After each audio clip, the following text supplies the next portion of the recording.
Shmirchik on Rumble. I'm streaming in 2 places at once. Shmirchik on YouTube. Shmirchik TIPSY Tarot. Right? Shmirchik on for you. Not TIPSY Tarot, sorry. Shmirchik.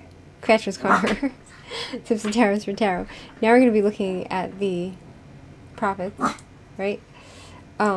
Abraham, Joshua, Heschel, which we've been doing. We're up to part 10 of the prophets, right? And it's been very interesting. So I thought to talk about it because it's more inspiring for me today, because things have been hard lately. The past few weeks has been really challenging. This past few weeks have been very challenging. So the weather is not helping, even though I'm glad that the weather is a bit cooler now, because it's warming up way too quick here, and the problem is that my house gets very stuffy. I live in a studio, right? So let's get into it, shall we? We ended off where it speaks about, "For behold, I create a new heaven and a new earth." 66.22. Salvation will come from Isaiah, right? "In its time I will hasten it. Those who wait for me shall not be put to shame," right? So the Jews are told to wait for it, whatever it is, for the redemption, right? Isaiah. So now we're up to part 9, the history, right? The idolatry of might, right? So, history, right?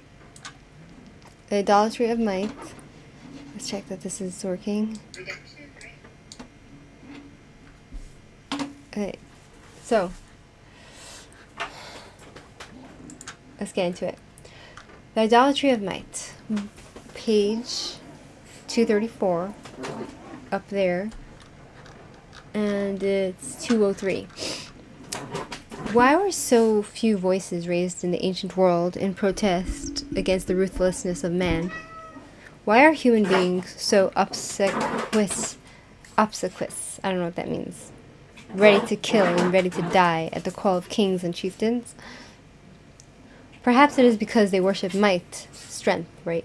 Venerate those who command might, power, and are convinced that it is by force that man prevails. Right? So people don't generally, it's a strange thing in life, people don't really respect what they perceive as weakness. They really respect those who come across as strong, right? But it's all about perception, I think, right? And then there's reality, there's perception, and then there is something else. Illusion. Right? So you can see somebody that looks like they are strong, but really they're weak. For example, right, on October 7, what the Islamist jihadis did to the Jews on October 7, in their perception in the Muslim world, that looks like might, that looks like strength, but in reality what they did was weakness, because those who basically go after children, the most vulnerable of society, it shows on them as being weak, right? So those who go and execute a baby with a bullet to the head and then chop the baby's head off, like, imagine a man of military age, a militant, coming into a home where people are unarmed, and even if they are armed, right, and because they're doing self-defense, and they go up close to a child and shoot the child in the head. A big grown man does that to a child, as if that's a demonstration of strength. Obviously that's weakness, because that man of military strength coming over to the child and looking the child in the eyes and executing the child is obviously a sick barbarian. Like, that's not strength, that's weakness, because a person who's strong goes after those bigger than him, not those who are weaker than him, right? And so in the Arab world, for example, you have, in the Muslim world, because, these days you have lots of Muslims who are not Arab,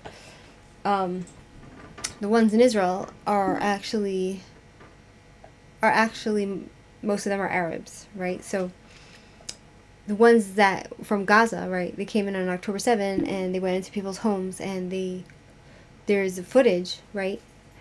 People have borne witness. They bared witness. They went and they watched the videos that haven't been shown to the world, that are only shown in certain places, and it shows how these barbarian, militant savages came into the homes of Jews and murdered them on their holiday, on the Jewish holiday of Simchat Torah. And so, right, and they did, and in the Muslim world, that's like considered strength to go after civilians. But the reason why they go after civilians is two things: it's wickedness, demonicness, and it is also weakness, because they can't win. They can't win otherwise, right?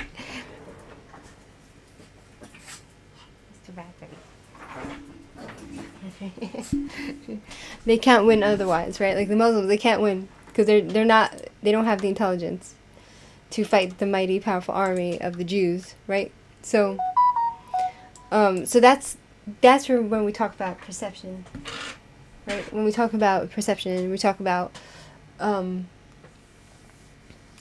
people who respect strength, right? So there are people who mistake wickedness and evilness and like being a barbarian and being doing savagery and murder as strength, when in reality that's a weakness, right? So that's just covering that. And then we have why, the question is, why do people want to die for kings and chieftains? They say perhaps it's because they worship might. They venerate those who command might and are convinced that it is by force that man prevails. The splendor and the pride of kings blind the people.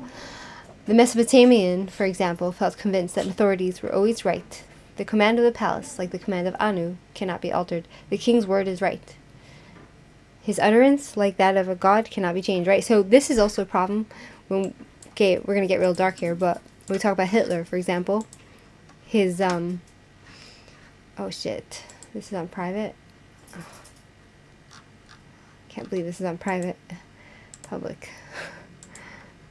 Save.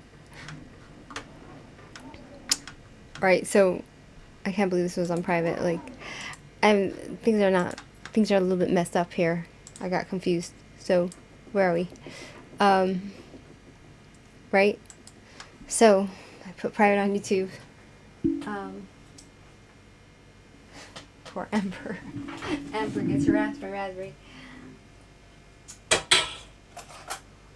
You know? So, Hitler, for example, I saw the documentary on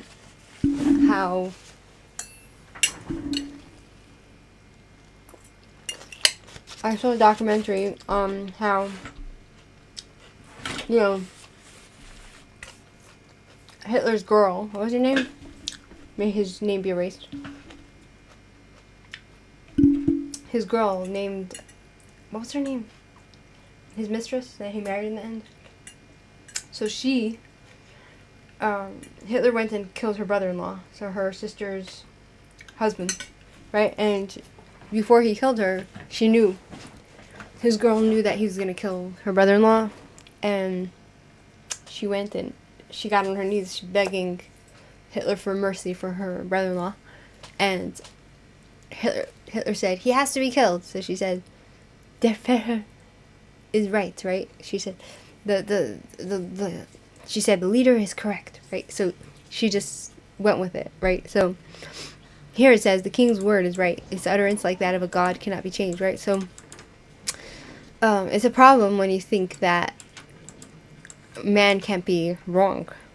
That's a problem when it comes to worship of a man or of authorities or of kings. There's only one authority that cannot be challenged, and that's the authority of the one invisible God Almighty, right? And so the prophets repudiated the work as well as the power of man as an object of supreme adoration. They denounced arrogant boasting and haughty pride. And what's this business? What is this business? Is this not working? What's this business? It's bad internet.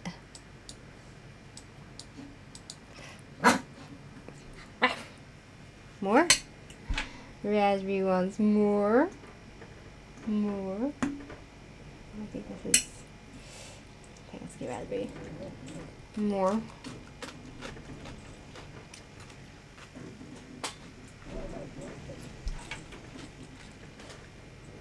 Right, so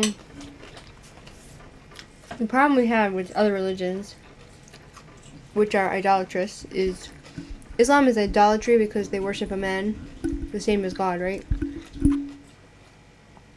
Like, if you draw a picture of Muhammad the Prophet, Islamists will kill you. And so, right, that is a form of idolatry. And here, with Christianity, for example, you have people who worship a man as a god, and then you have people coming after, because, they worship a man as a god. Any Joe Schmo comes along and says, I am Jesus incarnate, and then they create their own cult, right, in the name of Jesus. That's why it's so dangerous to worship man, right? So,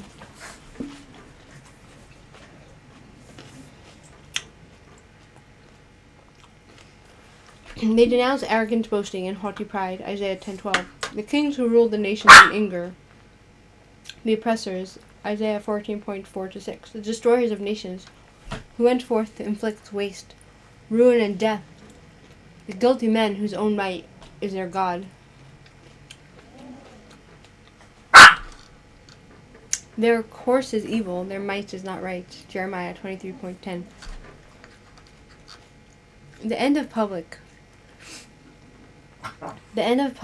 authority to realize the moral law, a task for which both knowledge and understanding, as well as the possession of power, are indispensable means. Yet inherent in power is a tendency to breed conceit.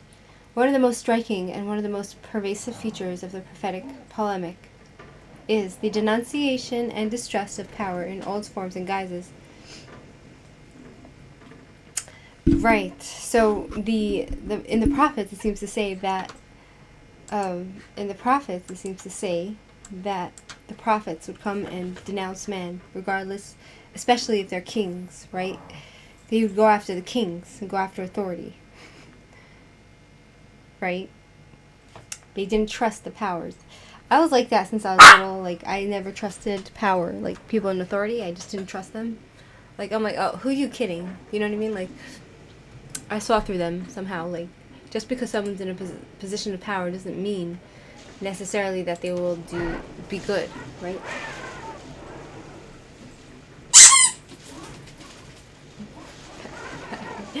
So, the hunger of the powerful knows no satiety. So the people who have power, they want more. The appetite grows on what it feeds. Power exalts itself and is incapable of yielding to any transcendent judgment. It listens to no voice. It is the bitter irony of history that the common people who are devoid of power and are the prospective victims of its abuse are the first to become the ally of him who accumulates power. Power is spectacular, while its end, the moral law, is inconspicuous. So people a lot of times they will embrace the regular person, the peasant, who doesn't have any power, will embrace the powerful. Oh, it's raining outside. Baruch Hashem. Thank God. So, material force is the ultima ratio of political society everywhere. So, this goes back to the philosophy. I was once, I live in Judea and Samaria, but when I was living in the northern part of Judea and Samaria, I was hitchhiking because that was the way to get around there if you don't have a car. And so this old man came and picked me up, and he started talking to me, and he started to say how people need a king. He kept saying, people need a king, and he was praising Putin, right? He was saying how people need a king, and he was praising Putin. And this was like 5 years ago. No, this was like 7 years ago. Yeah, at least 7.5 years ago, because I came here in 2017, right? So, came to Israel. So,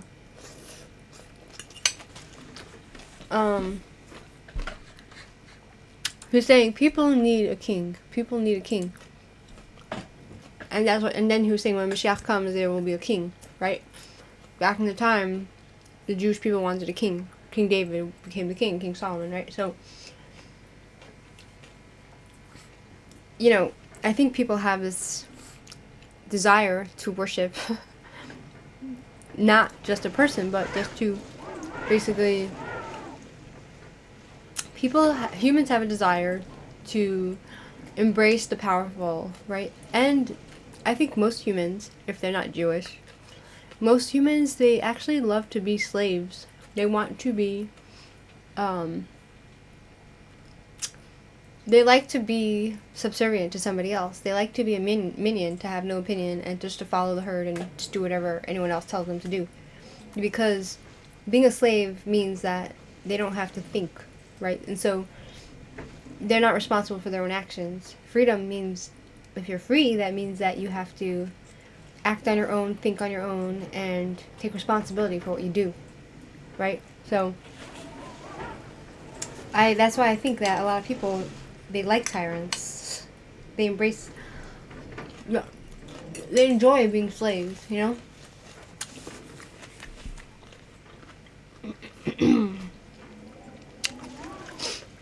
Material force is the ultimate ratio of political society everywhere. Arms alone can keep the peace. So having weapons can keep the peace.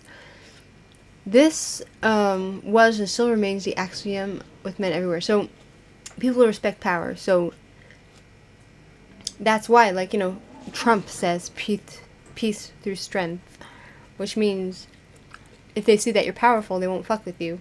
Then you can keep order. Right? People respect power.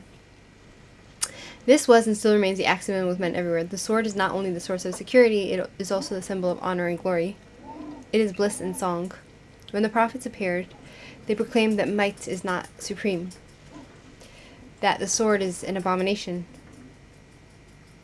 Oh, right. So when Isaiah came, Job came, when Yeshayahu, Isaiah, Yeshayahu, and who's the other?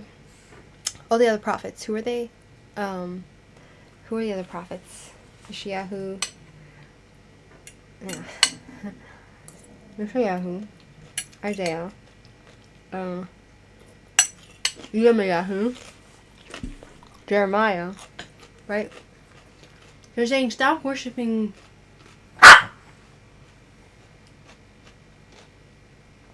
They were saying stop worshiping the power of man, right? Embrace one God, right? Don't listen to man. Listen to the one God and think for yourself, right? So the prophet said, they proclaim that might is not supreme, that the sword is an abomination, that violence is obscene. The sword, they said, shall be destroyed, right? So part of the prophecies of the Jews, right, Isaiah, is to say, when the Messiah comes, the Messiah is a Jewish concept. When the Messiah comes, the swords will be turned into plowshares, and their spears into pruning hooks.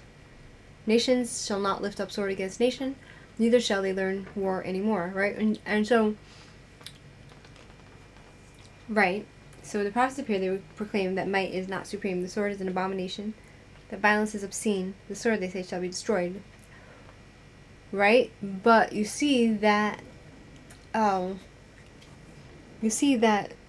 with Jesus, for example, Jesus came and brought on 2,000 years of war and bloodshed in his name. So, of course, he's not the Messiah, because the definition of the Messiah is someone who will bring peace to the world, right? Of course, so he's obviously a false Messiah. He never was a Messiah to begin with, right? So, neither shall they learn war anymore, Isaiah 2.4, right? So, that goes against everything, right? That's why Judaism is so much more similar to Hinduism in the way where, and Buddhism, in the way where they're more peaceful, you know? Like, they don't want to fight. I think, if I understand Buddhism and Hinduism. Like, they believe in karma, they're peaceful, they, you know, so that's why, like, a lot of the Jewish culture is about peace, right? All our songs, if you go look up Jewish songs, right, what pops up on Google? Aseh shalom emroma, yaseh shalom aleinu, v'al kol Yisrael, which means, and peace will come, right? So, check that this works. Right, so the prophets, questioning man's infatuation with might, insisted not only on the immorality, but also on the futility and absurdity of war.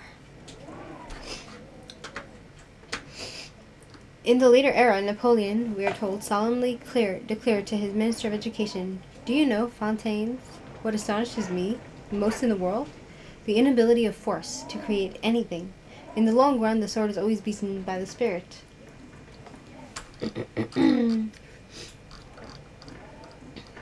Yet, the most astonishing thing in the world is the perennial disregard of the importance of force.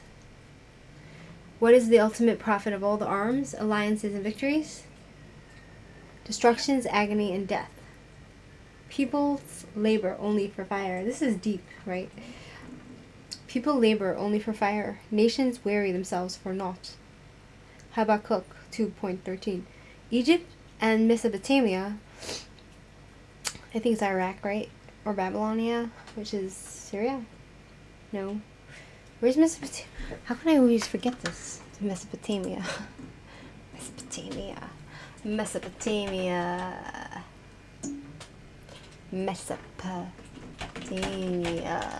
It's Iraq, yeah. Okay, I thought. So, where are we? Egypt and Iraq, Mesopotamia, were involved recurrently in a struggle for supremacy. At the same time, Iraq, Mesopotamia, was beset by internal conflicts between the rival peoples of Babylonia and Assyria. Those two countries carried on frequent wars against sedentary and migratory peoples in the Near East who were considered threats to the empires, or who were simply tempting prey for the insatiable kings and warlords. They fell upon the quiet people in the villages, all of them dwelling without walls and having no bars or gates, to seize spoil and carry off plunder, to carry away silver and gold, to take away cattle and goods. Ezekiel 38.11 to 13. Right?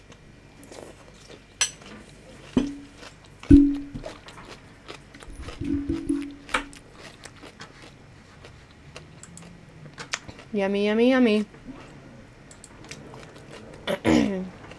As it was in the age of the prophets, so it is in nearly every age. We all go mad, not only individually, but also nationally. We check manslaughter and isolated murders. We wage wars and slaughter whole peoples. Ferocity appears natural. Generosity superimposed, since the natural often seems sacred. We seldom dare suppress or try to remake what has been called all that fine belligerence within us. We measure manhood by the sword, and are convinced that history is ultimately determined on the fields of battle. There's no peace, says my God, for the wicked. There's no peace for the wicked. Right. So,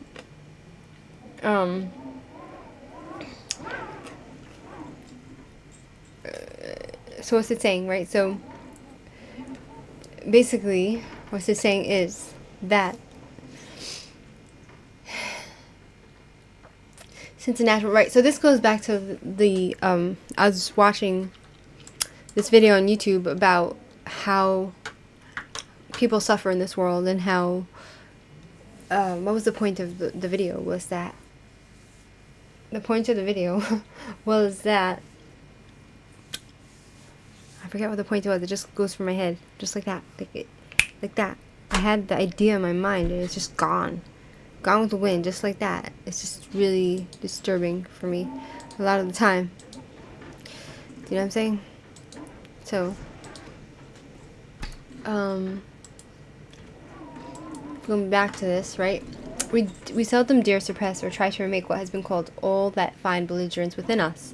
We measure manhood by the sword, and are convinced that history is ultimately determined on the fields of battle. There is no peace, says my God, for the wicked.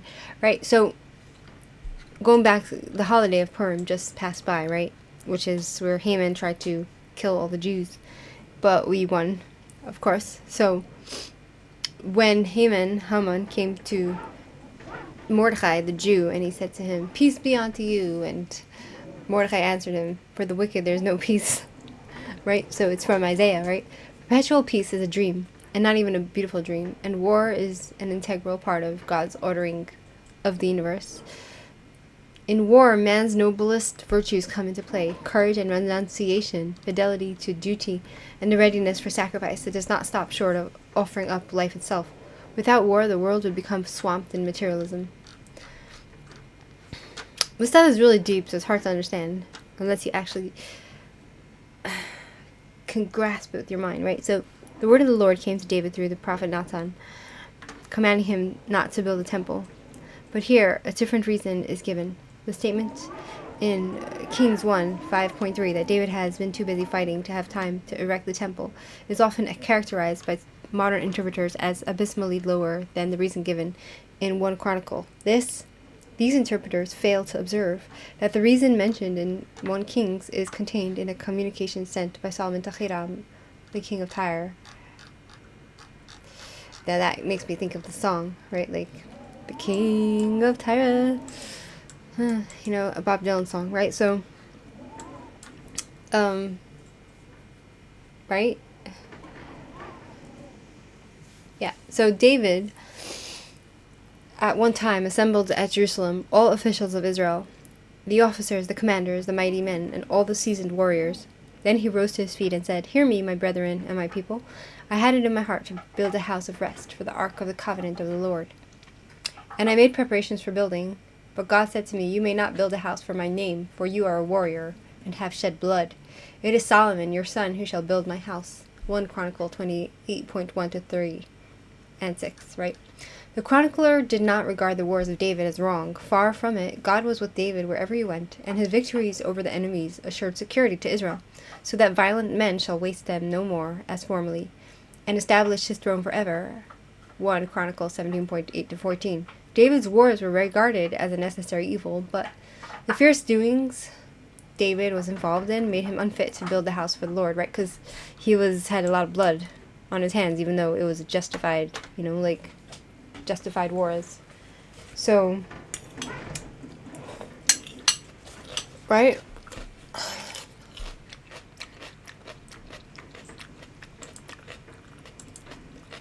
Right? So, right?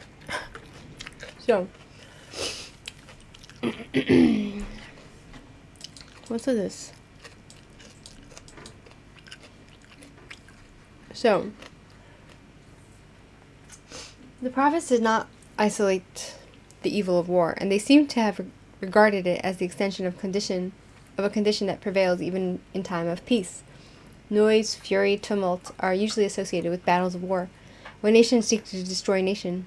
The cheating, the cunning, the humiliations by which individuals seek to destroy each other are pursued discreetly, with no one feeling hurt, consciously except the victim. The walls within which secret crimes are committed remain quiet. Oh, so within the walls where crimes are committed secretly, it's quiet. Nobody hears about it.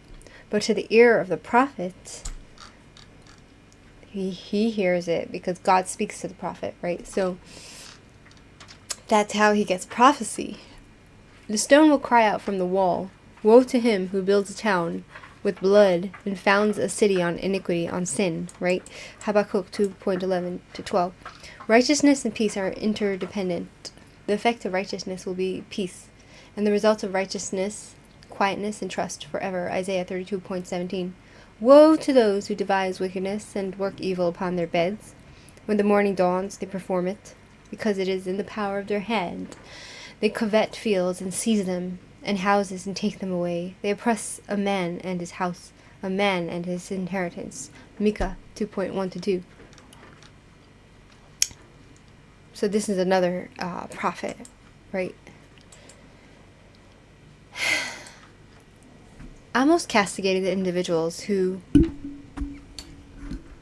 store up violence and robbery in their strongholds. 3.10. Your rich men are full of violence, Micah exclaimed. The condemnation of violence, Hamas Shod Oshek, is a major theme in the prophet's speeches. So Hamas, it's so interesting that for violence, it's Hamas, right? The word Hamas is here, meaning violence. And today, the violent people are from Hamas, right? From our enemies who want to destroy us.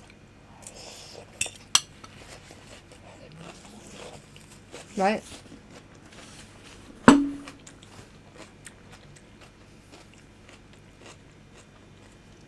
On the other hand, the denunciation of violence committed by private individuals applied a millionfold to the brutal wars of aggression waged by insatiable and arrogant empires. So, even if you think that if nobody sees your violence, you can get away with it. If nobody sees violence within families, you're going to get away with it, right? This too the prophet denounced. Although Assyria, for example, was used as a tool for the merited chastisement of other peoples, the prophets insisted that the guilt was the aggressors. Amos cried out against the cruelties inflicted by the various nations upon each other, nations which, casting off all pity, pursued one another with a sword, ripping up women with child, slaughtering people, driving them into captivity, selling them into slavery. Amos 1.3-13. 3:13. On the day of battle, Hosea reminds us, cities were devastated by the conqueror, and mothers were dashed to pieces with their children. Hosea 10.14. That sounds like Hamas. Our enemies, evil, wicked. They go after children and look them in the eye and then execute them. No mercy for the innocent. Right? And that's personal. When people go and do that, it's personal. And they do it on purpose with intent, right?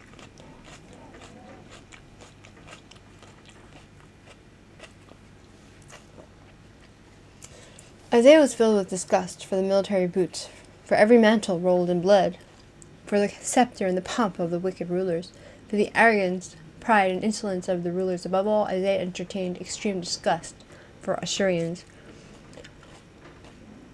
The prophet's vehement denunciation of the individuals oppressing the poor and crushing the needy, and his sense of outrage at those who were accumulating dishonest gain, applied even more to the brutality suffered by entire communities at the hand of hostile armies and their leaders. Assyria was often being called the most ruthless nation of antiquity.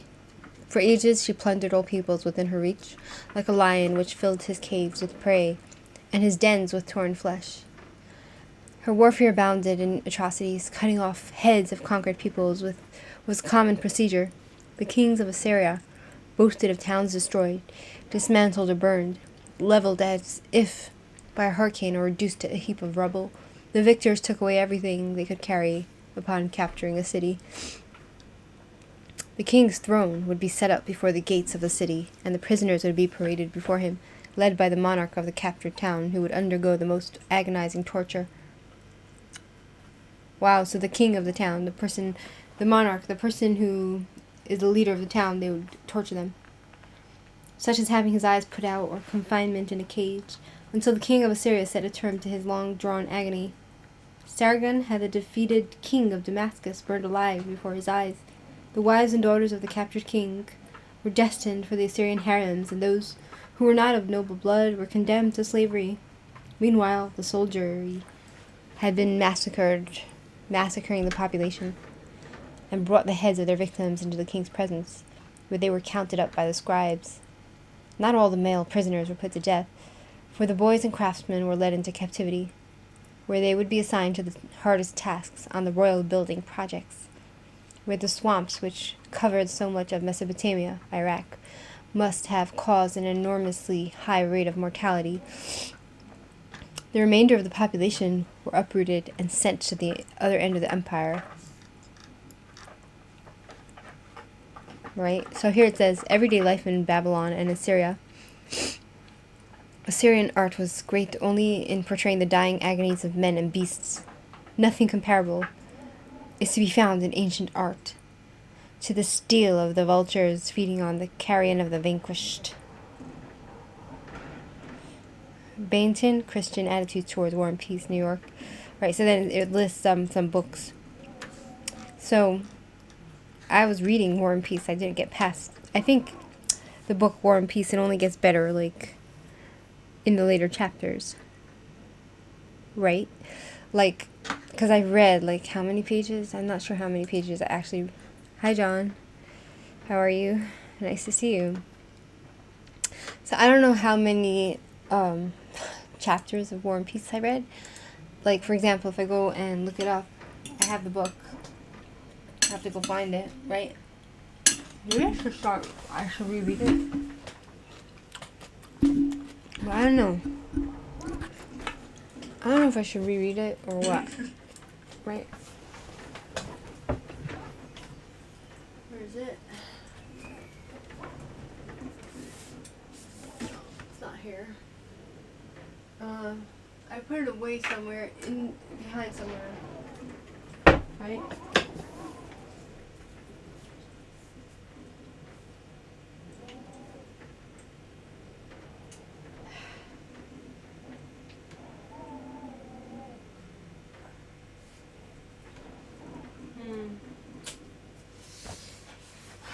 Can't find it.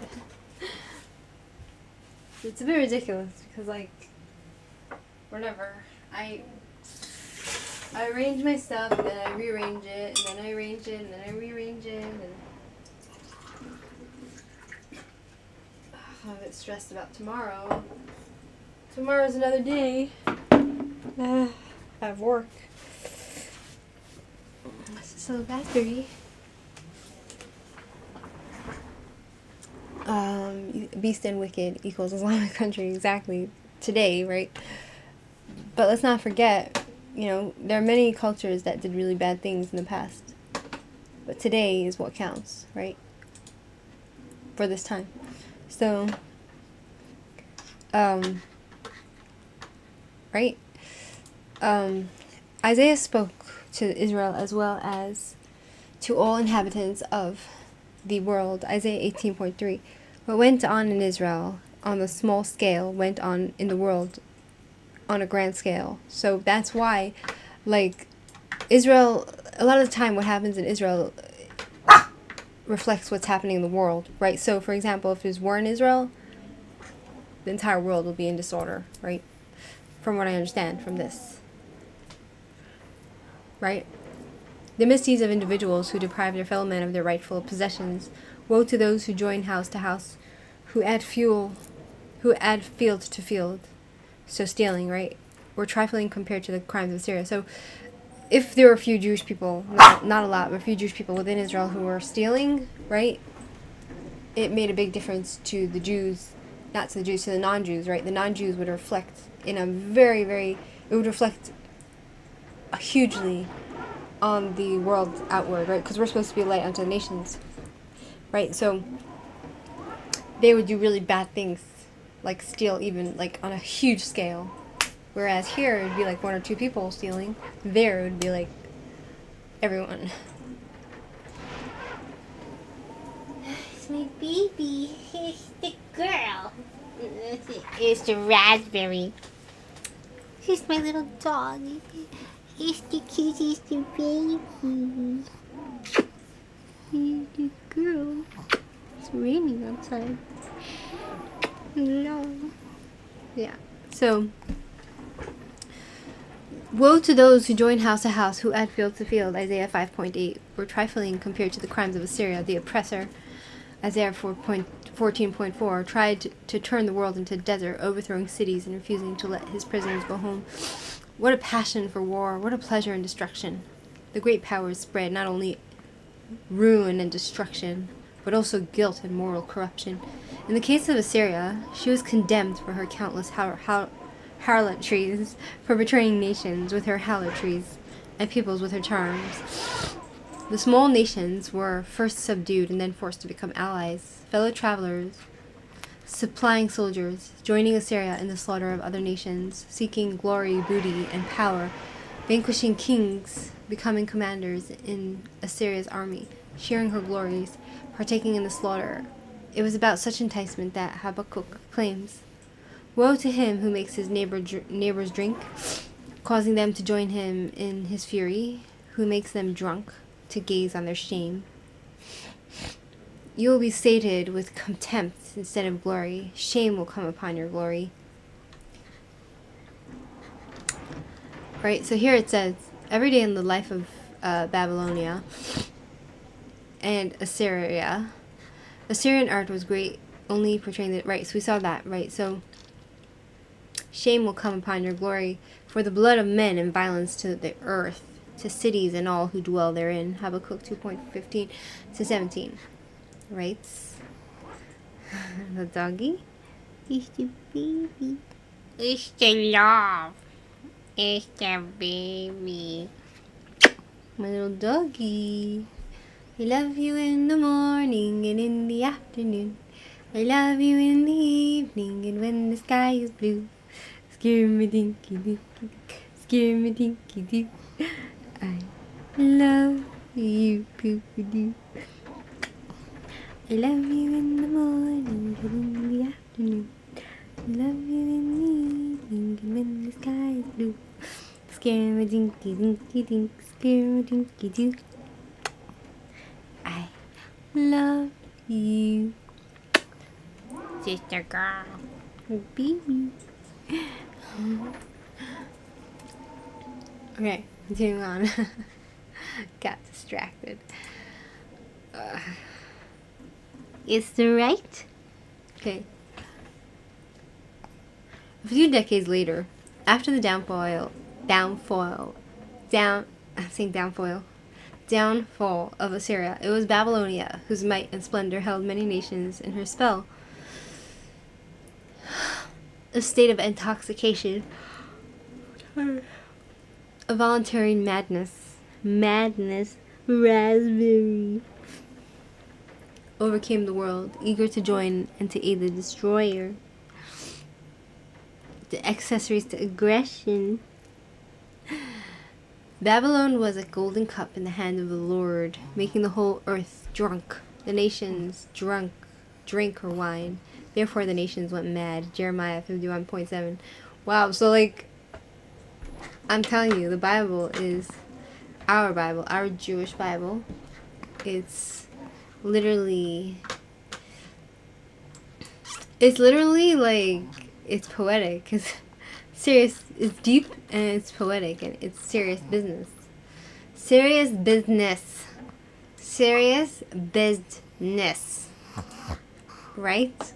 There's no regard for man. How ugly and weird the world is, drunk with lust for power, infatuated with war, merciless and sad. The envoys of peace weep bitterly. The highways lie waste. Covenants are broken. Witnesses are despised. There is no regard for man. Isaiah 33:7-8. Of course there is religion in the world. There are even men who worship the righteous one. From the ends of the earth we hear songs of praise, of glory to the righteous one. But I say, I pine away, woe is me. And here it says, both Driver and Kasane ascribe the poem to Isaiah, right? The book of Isaiah. Here it says, I pine away, woe is me, for the treacherous deal treacherously. Treacherous people, right? The treacherous deal very treacherously. Isaiah 24:16. Before the fall of Assyria, nations lived in dread of that country, whose design was to destroy and to cut off nations, not a few. Isaiah 10:7. The tyrant says in his heart, I will ascend to heaven above the stars of God. I will set my throne on high. I will ascend above the heights of the clouds. I will be like the Most High. Isaiah 14:13-14. The root of all evil is, according to Isaiah, man's false sense of sovereignty and of power, right? And stemming from it, man's pride, arrogance, and presumption. Assyria said, by the strength of my hand I have done it, and by my wisdom, for I have understanding. I have removed the boundaries of peoples, and have plundered their treasures. Like a bull, I have brought down those who sat on thrones. My hand has found, like a nest, the wealth of the peoples, and as men gather eggs that have been forsaken, so I have gathered all the earth, and there was none that moved the wing, or opened the mouth, or chirped. Isaiah 10:13-14. Even like Moab, a tiny kingdom west of the Dead Sea, was full of arrogance, pride, insolence, and false boasts. The meaning of the verse is uncertain. Most critics assign it to the time after the destruction of Jerusalem in 587. According to Kassain, the poem is just as applicable to the period of Isaiah as to any other period. There is no limit to cruelty when man begins to think that he is the master. Such a claim is as dangerous as it is absurd. Shall the axe boast over him who's with it, or the saw magnify itself against him who wields it, as if the rod should swing him who lifts it, or as if the staff should lift him who is not wood. Isaiah 10:15. So basically saying, like, shall the axe boast over him who's it, right? So if you're taking an axe and you're swinging it, the axe within itself is useless, right? And the axe is going to start boasting that he's all powerful, more powerful than you, when you're the one that has the power over it, right? So that's like arrogant people that think that they have power over the one who is maneuvering them, right? Such presumption will not last forever. The design of the Lord is to humble the pride of all glory, to dishonor all the honored of the earth. Isaiah 23:9. It's like God is having he has to prove a point, right? Enter into the rock and hide in the dust, before the terror of the Lord, before the glory of his majesty. The naughtiness of man shall be brought low, and the pride of men shall be humbled, and the Lord alone shall be exalted in that day. For the Lord of hosts has a day against all that is proud and haughty, against all that is exalted and high, against all the cedars of Lebanon, the high and exalted, and against all the oaks of Bashan, against all the high mountains, and against all the lofty hills, against every high tower, and against every fortified wall, against all the ships of Tarshish, and against all the beautiful galleys. And the haughtiness of man shall be humbled, and the pride of men shall be brought low, and the Lord alone will be exalted in that day. Isaiah 2:10-17. And so then it goes on to talk about, for not by force shall man prevail.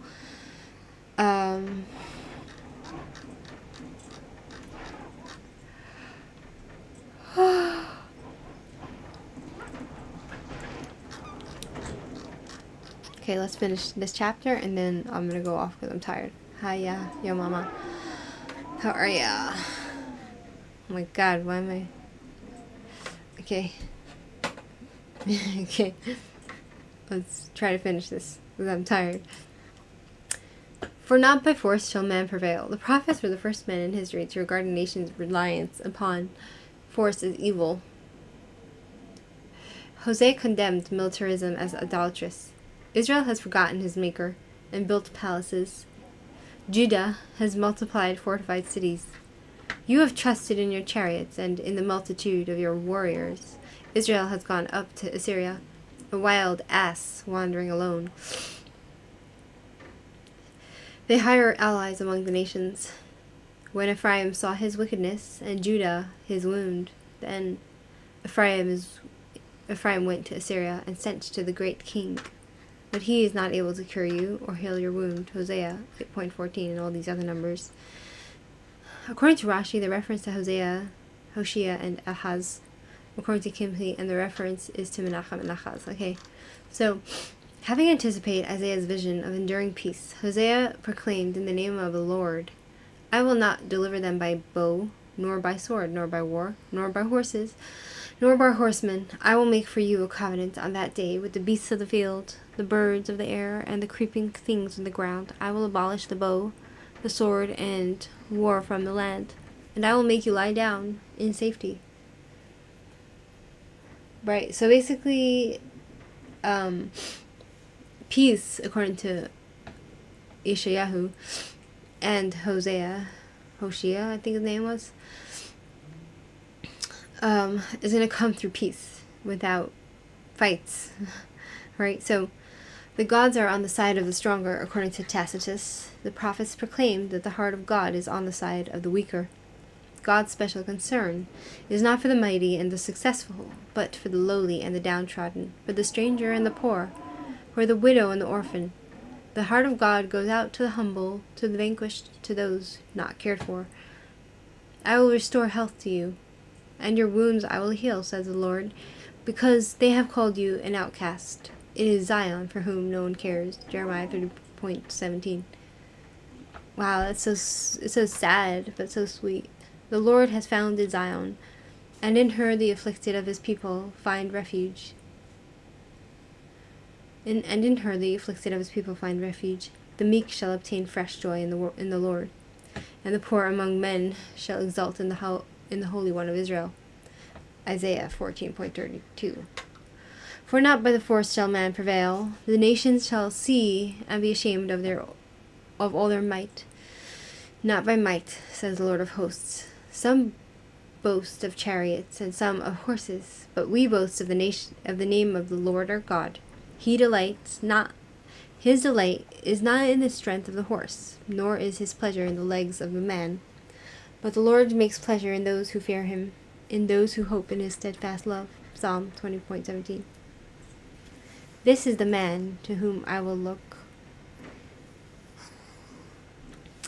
He that is humble and contrite in spirit, and trembles at my word. For thus says the high and the lofty one, who inhabits eternity, whose name is holy. I dwell in the high and holy place, and also with him who is a contrite and humble spirit, to revive the spirit of the humble, to revive the heart of the contrite. Zion shall be redeemed by justice, and those in her who repent by righteousness. Isaiah 66:2, and all those other. Right, so by doing good, right? Then the next chapter talks about pantheism of history. I don't know what pantheism means. So we're up to page 246, and here the page is 215. Oh, tired. Really tired. And with that, my friends, feel free to subscribe or to unsubscribe. Feel free to like or not to like. Feel free to comment, and I need to go to sleep. I have a channel on Rumble. You could follow me there. Shmirchik on Rumble. I have Shmirchik's Hidden Tower, Shmirchik Book Reading, and Shmirchik Cratchit's Corner YouTube. Anyway, thanks for being with me, and we'll get into it probably another time, where we will talk a lot about deep stuff. Right? I'm really enjoying this book, and we have another 450 pages basically of this book, right? And so with that, my friends, I'm gonna go, and have a great day. See you next time. Wish me luck tomorrow. Tired at work.